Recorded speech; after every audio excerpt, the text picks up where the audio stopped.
Hello friends. आज हम SSC CGL statistics का जो टायर 2 में एग्जाम आता है उसका बहुत इंपॉर्टेंट टॉपिक पढ़ेंगे। एक तरह से यहाँ से स्टैटिस्टिक्स की प्रैक्टिकल एप्लीकेशन शुरू हो जाती है। वो है मेजर्स ऑफ सेंट्रल टेंडेंसी, जिसमें इस वीडियो में आप एरिथमेटिक मीन पढ़ेंगे।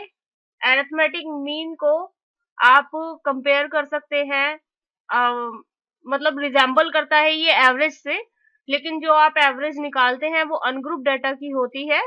आपको स्टैटिस्टिक्स के एग्जाम में ग्रुप डेटा की भी एवरेज या आप कहिए मीन निकालना होता है, और मेजर्स ऑफ सेंट्रल टेंडेंसी से आपको थ्योरी पार्ट में से भी और न्यूमेरिकल पार्ट में से भी, दोनों में से आपसे क्वेश्चन पूछे जाते हैं।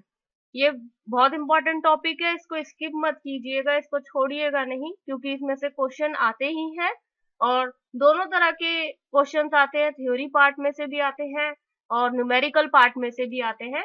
तो आइए शुरू करते हैं। Statistics for SSC CGL tyre 2 part, ये है पार्ट 14।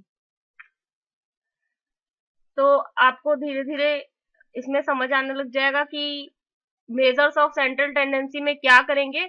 इसमें देखिए, आप ना इसमें एक सेंट्रल वैल्यू निकाल लेते हैं। एक सेंट्रल वैल्यू जैसे आप एवरेज में करते आए हैं, एक सेंट्रल वैल्यू निकाल देते हैं जो कि पूरे ग्रुप को रिप्रेजेंट करता है। वो एक सेंट्रल वैल्यू पूरे ग्रुप को रिप्रेजेंट करता है। वो सेंट्रल वैल्यू वो किसी भी ग्रुप का हो सकता है। जैसे कि आपने स्कूल टाइम में देखा होगा, आपकी क्लास में मॉनिटर होता था, सबकी क्लास में होता है परफेक्ट या मॉनिटर, जो भी आप उसको नाम देते थे। जब भी कोई इन इन्विजिलेटर और कुछ भी कोई इंस्पेक्शन करने आते थे, तो टीचर कैसा पढ़ा रहे हैं उसकी इंस्पेक्शन करने के लिए टीचर ज्यादातर क्या करते थे कि आप इससे पूछ लो, मॉनिटर से ही ज्यादातर, या क्लास के किसी होनहार स्टूडेंट से ही क्वेश्चंस पूछे जाते थे। तो ये क्यों किया जाता है? क्योंकि वो जो मॉनिटर होता है वो पूरी क्लास को रिप्रेजेंट कर रहा होता है। वो एक ऐसी बेस्ट और सेंट्रल वैल्यू होती है जिससे पूरी क्लास रिप्रेजेंट की जा सकती है। तो वो अच्छा आइडिया देने वाली होनी चाहिए वो वैल्यू बहुत अच्छा आइडिया देने वाली होनी चाहिए। जैसे कि अभी हम पढ़ना शुरू करते हैं इसमें। इन the study of the population, एक बात और मैं बता दूं आपको, इसमें मेजर्स ऑफ सेंट्रल टेंडेंसी में आप पढ़ेंगे mean, median, mode, harmonic mean and geometric mean, ये सब आप पढ़ेंगे। ये सब क्यों निकाला जा रहा है? ये सब इसलिए निकाला जाता है कि आपको एक सेंट्रल वैल्यू मिल जाए जो कि आपको रिप्रेजेंट करे, उस पूरे ग्रुप का एक रिप्रेजेंटेटिव की तरह वो काम करे, वो एक क्लियर पिक्चर दे सके। इन द स्टडी ऑफ पॉपुलेशन, अब पढ़ना शुरू करते हैं हम नोट्स में से अपने। In the study of a population with respect to one in which we are interested, we may get a large number of observation. देखिए, आप पॉपुलेशन को स्टडी कर रहे हैं, पॉपुलेशन को स्टडी कर रहे हैं, तो आपको किस चीज से डील करना पड़ेगा? लार्ज नंबर ऑफ ऑब्जर्वेशन से। यानी कि आपके पास जो डाटा आएगा वो बहुत ही ज्यादा बड़ा होगा, डाटा वो बहुत ही ज्यादा होगा। Huge amount of data you get. It is not possible to grasp any idea about the characteristic when we look at all the observation। देखिए, अगर आप पूरी सबको एक वन बाय वन देखते रहेंगे, जैसे कि आप एक क्लास में गए, आप वहां पे मतलब आपको किसी बड़ी गवर्नमेंट ऑर्गेनाइजेशन ने भेज दिया कि इस स्कूल की इस क्लास में जाके देखो कि यहाँ पे परफॉर्मेंस कैसी है। आप क्या ये अपनाएंगे कि आपने टेस्ट दे दिया और हर एक बच्चे के मार्क्स देखते रहे और वहां पे 100 स्टूडेंट है, आपने देखा किसी के 20 आए, किसी के 50 आए, किसी के 100 आउट ऑफ 100 भी आ गए, किसी के 89 आए, किसी के 85 आए, किसी के 20 10, ऐसे आपने 100 स्टूडेंट्स का देखा। तो आप क्या सिर्फ ये देख के एनालाइज कर पाएंगे कि वहां के बच्चे कैसे हैं, गुड है, एवरेज है, बैड है पढ़ाई में? कैसे आप एनालाइज कर पाएंगे इस चीज को? तो उस चीज को इजी करने के लिए एक सेंट्रल वैल्यू को देखा जाता है। जो आप अभी तक एवरेज निकालते आए हैं, उसमें आप एक सेंट्रल वैल्यू निकालते हैं आप, मतलब जैसे निकाल लिया आपने 65 मार्क्स आए हैं, 65 आपने सेंट्रल वैल्यू निकाल ली, मतलब आपने उसका एवरेज निकाल लिया कि 65 आ रहे हैं। इसका मतलब जो वहां 100 स्टूडेंट है वहां पर ज्यादातर बच्चों के 65 मार्क्स के आसपास मार्क्स आ रहे हैं, इसका मतलब ये होता है। तो इसमें भी आपको यही कहा जा रहा है, it is not possible to grasp any idea about the characteristic when we look at the all the observation. अगर आप सिर्फ ऑब्जर्वेशन को देख के अगर कुछ उसमें अनुमान लगाना चाहे तो आप नहीं लगा सकते। So it is better to get one number for the group. तो इससे अच्छा कि कोई एक नंबर हो पूरे ग्रुप के लिए जो रिप्रेजेंट कर रहा हो पूरे ग्रुप को। मतलब मैंने कहा 65 आपका एवरेज निकला था, 65 रिप्रेजेंट कर रहा है, ये 65 वो एक नंबर है जो रिप्रेजेंट कर रहा है पूरे उस ग्रुप को। तो ये जो रिप्रेजेंट कर रहा होता है ये वो नंबर होता है कि 65 के आसपास लोगों के नंबर है। ये नहीं है कि अब 65 आ गया तो किसी के 89, 90, 95 या 100 मार्क्स नहीं होंगे, इतने भी हो सकते हैं, लेकिन ये एक रिप्रेजेंटेटिव होता है कि उस क्लास की परफॉर्मेंस में ज्यादातर लोगों के मार्क्स 65 के अराउंड आए हुए हैं। That number must be a good representative. देखिए ये गुड रिप्रेजेंटेटिव होना चाहिए उस पूरी क्लास का, फॉर ऑल द ऑब्जर्वेशन, उस पूरे ऑब्जर्वेशन के लिए, to give a clear picture that of that characteristic, जिससे हमें क्लियर पिक्चर मिल सके कि वो कितना अच्छा क्लास की परफॉर्मेंस है। Such representative number can be the central value. अब देखिए वो रिप्रेजेंटेटिव नंबर जो होगा वो सेंट्रल वैल्यू भी हो सकता है, वो रिप्रेजेंटेटिव नंबर सेंट्रल वैल्यू भी हो सकता है for all this observation. This central value is called, अब इस वैल्यू को क्या कहेंगे आप, अभी तक आप एवरेज कह रहे थे ना, इस वैल्यू को स्टैटिस्टिक्स में क्या कहा जाता है, मेजर्स ऑफ सेंट्रल टेंडेंसी, जिसमें mean, median, mode, geometric mean, harmonic mean हम पढ़ेंगे।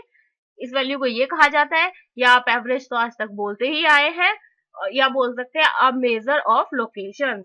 ये भी याद कर लीजिए, अ मेजर ऑफ लोकेशंस, ये कम जगह दे रखा है लेकिन ये आपसे पेपर में पूछा जा सकता है किसी न किसी तरीके से।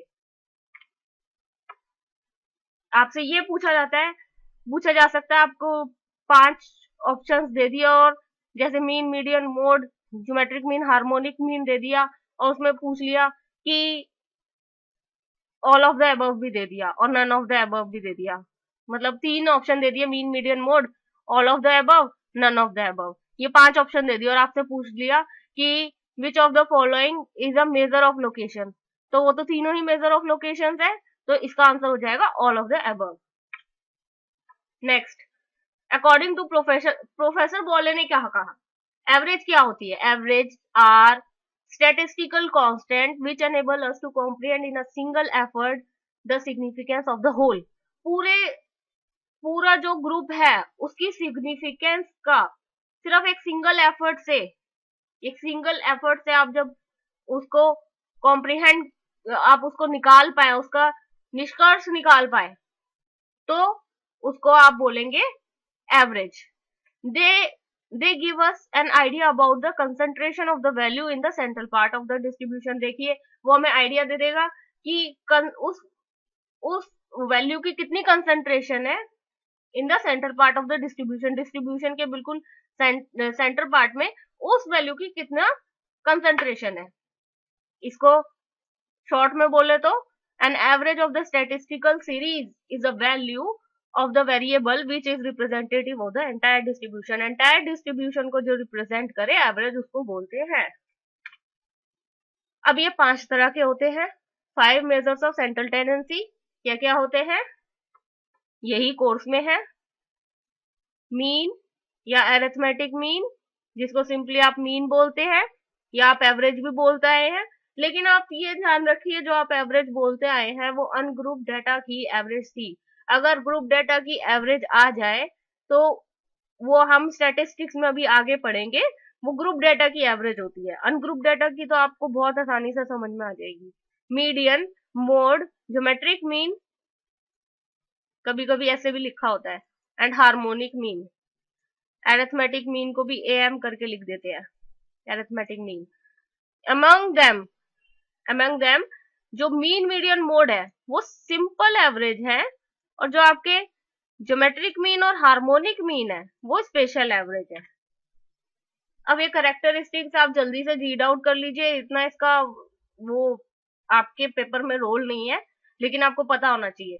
Characteristic of a for a good and an ideal average क्या होने चाहिए, वो रिजिडली डिफाइंड होना चाहिए, मतलब बिल्कुल बिल्कुल हार्डली वो बिल्कुल रिजिडली, इसको आप बोलेंगे दृढ़ता से वो डिफाइंड होना चाहिए।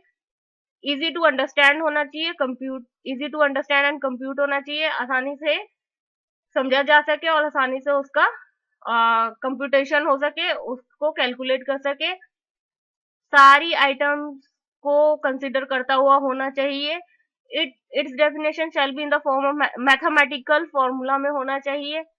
फर्दर एल्जेब्रिक ट्रीटमेंट के लिए वो तैयार होना चाहिए, कैपेबल होना चाहिए, सैम्पलिंग स्टेबिलिटी होनी चाहिए, capable of being further statistical computation और प्रोसेसिंग, इस चीज के लिए भी वो कैपेबल होना चाहिए कि आप फर्दर स्टैटिस्टिकल कंप्यूटेशन करना चाहे या प्रोसेसिंग करना चाहे तो उसके लिए भी कैपेबल वो होना चाहिए। Beside the above requisites a good average should represent maximum characteristic of the data. जो देखिए यहाँ पे मैक्सिमम टर्म आ रही है, मतलब ऑल नहीं आ रही, मतलब गुड रिप्रेजेंटेटिव होना चाहिए, जो गुड एवरेज आएगा वो रिप्रेजेंट करता होना चाहिए मैक्सिमम कैरेक्टरिस्टिक्स, ज्यादा से ज्यादा कैरेक्टरिस्टिक्स उस डेटा की। Its value should be nearest to the most items of the given series, उसकी वैल्यू ज्यादा से ज्यादा करीब होनी चाहिए, जितनी भी आइटम्स है उसकी वैल्यू उसके करीब होनी चाहिए ज्यादा से ज्यादा, तब आपका गुड एवरेज निकलेगा। नेक्स्ट, अब हम पढ़ेंगे अरिथमेटिक मीन, या जिसको आप मीन कहते हैं या आप अनग्रुप डेटा के लिए उसे एवरेज भी बोलते हैं। तो वो आप कैसे निकालते हैं, अरिथमेटिक मीन और simply the mean of the variable is defined as the sum of observation divide by number of observation. आप जितनी भी ऑब्जर्वेशन है, इसमें आप मान लीजिए 1 2 3 4 ही ऑब्जर्वेशन है, तो कितनी ऑब्जर्वेशन है, 4, तो नीचे 4 आ जाएगा नंबर ऑफ ऑब्जर्वेशन, और ऊपर कितना उनका सम है। जैसे आपके क्लास में 5 सब्जेक्ट थे, ठीक है, यहाँ पे 1 2 3 4 5, x4 और x5 भी जोड़ लीजिएगा, इसे x5 मान लीजिए। तो आपका जो 5 सब्जेक्ट है तो उसके कितने कितने मार्क्स आए हैं वो जुड़ जाएंगे, जैसे 72 75 93 85 54, ऐसे आपके जितने भी मार्क्स आए हैं उनको जोड़ा जाएगा, और कितने नंबर ऑफ ऑब्जर्वेशन है, यानी कि 5 सब्जेक्ट के मार्क्स हैं तो वो यहाँ आएगा।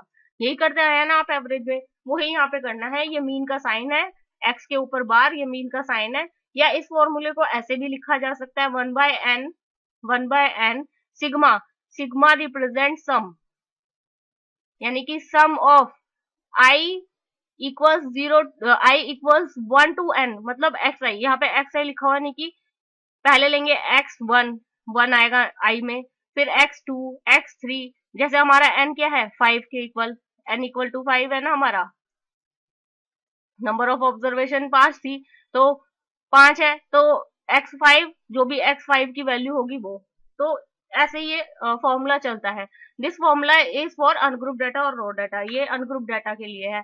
ये आप इजीली मीन को कैलकुलेट कर सकते हैं, 2 4 6 8 10 का, इसका मीन क्या होगा, मीन का ये साइन है, मीन इक्वल्स 2 4 6 8 10, इसको प्लस कर देंगे, इसको सम अप करके 30 आया, divide by number of observation 1 2 3 4 5 divide by 5, तो आपका मीन आ गया 6, यानी कि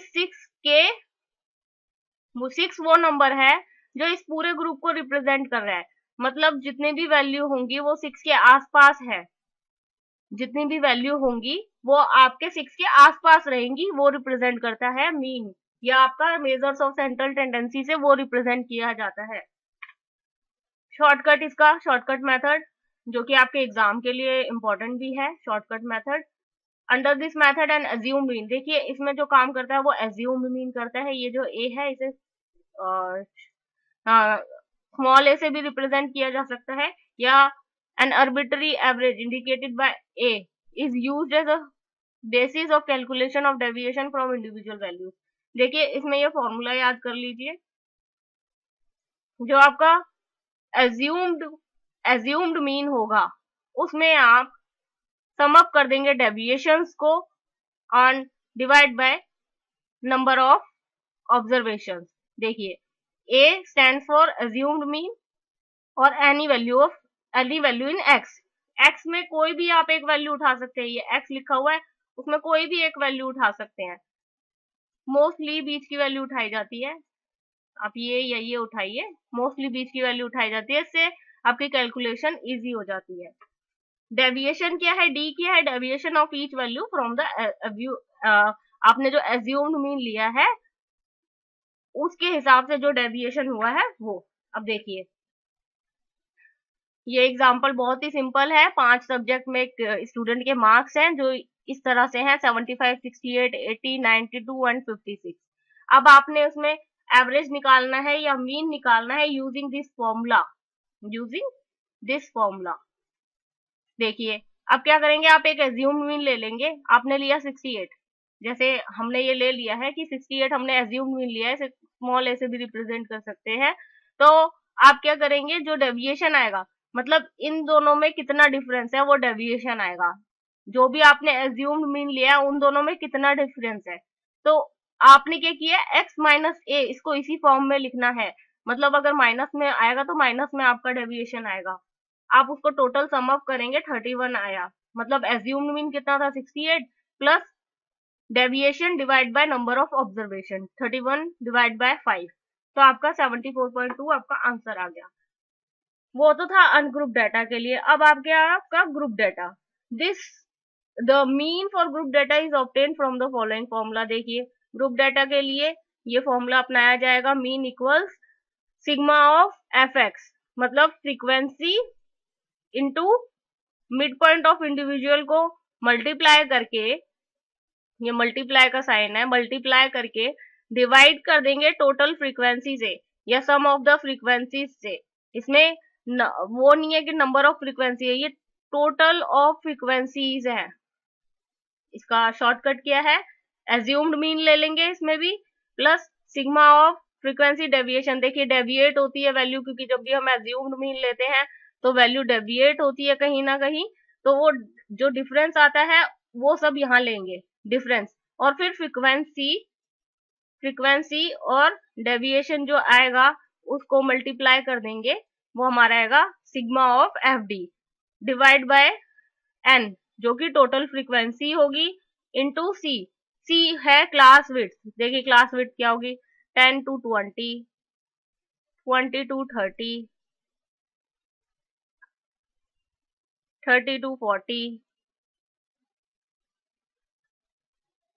ऐसे आपका क्लास इंटरवल आ रहा है। अब क्लास विड्थ क्या होगी, दोनों में जो डिफरेंस होगा 20 माइनस 10, 10 का डिफरेंस, 30 माइनस 20, 10 का डिफरेंस, 40 माइनस 30, 10 का डिफरेंस, यानी कि हर बार 10 का डिफरेंस आ रहा है, इसकी क्लास विड्थ हो गई 10।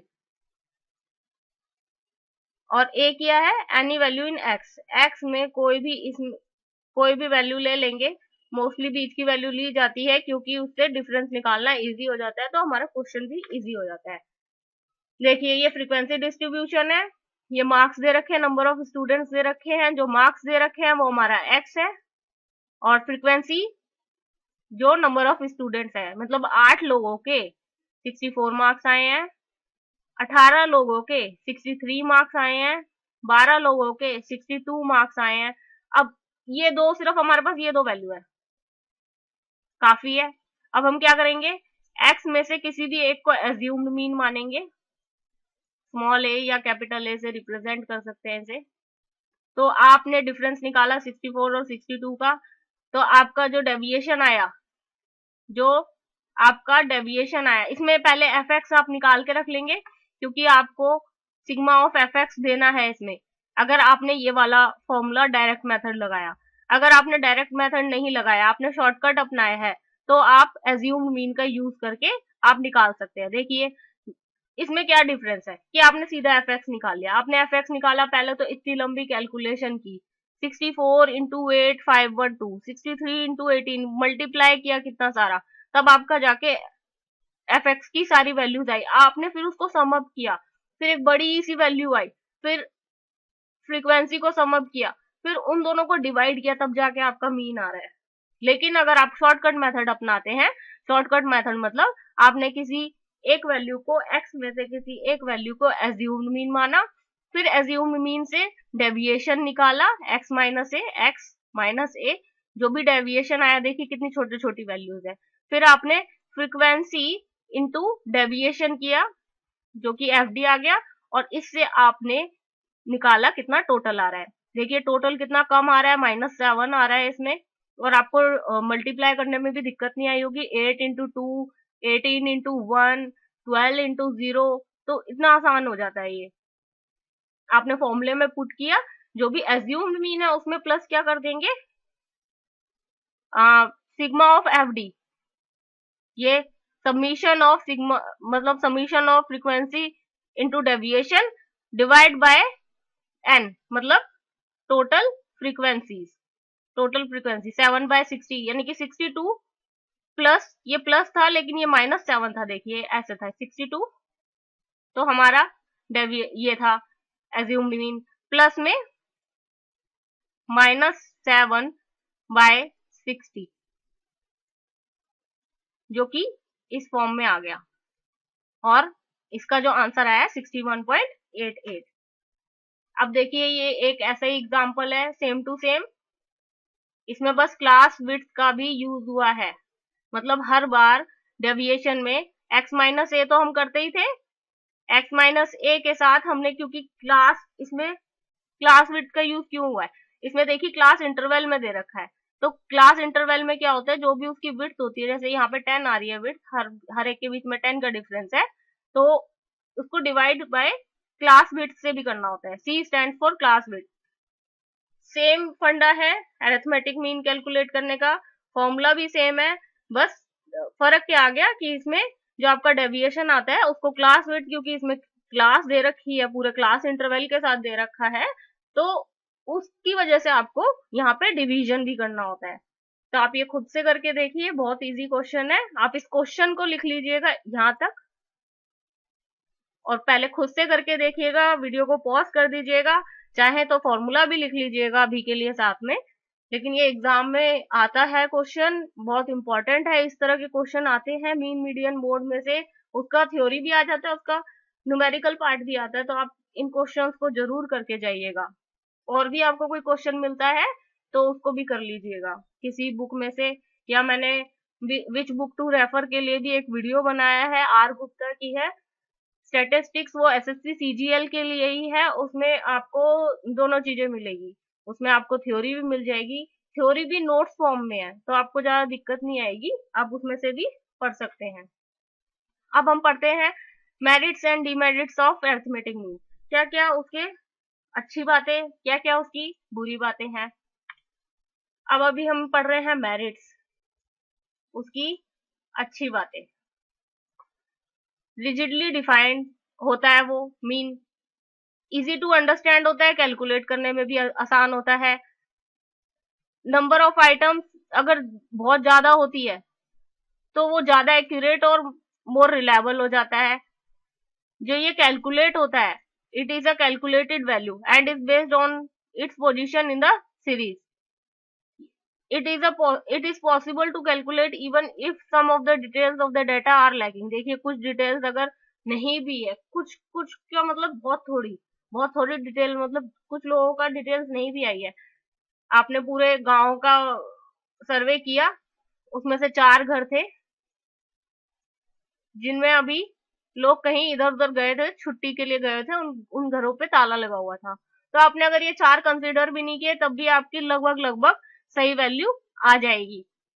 Of all average it is affected least by fluctuation of sampling.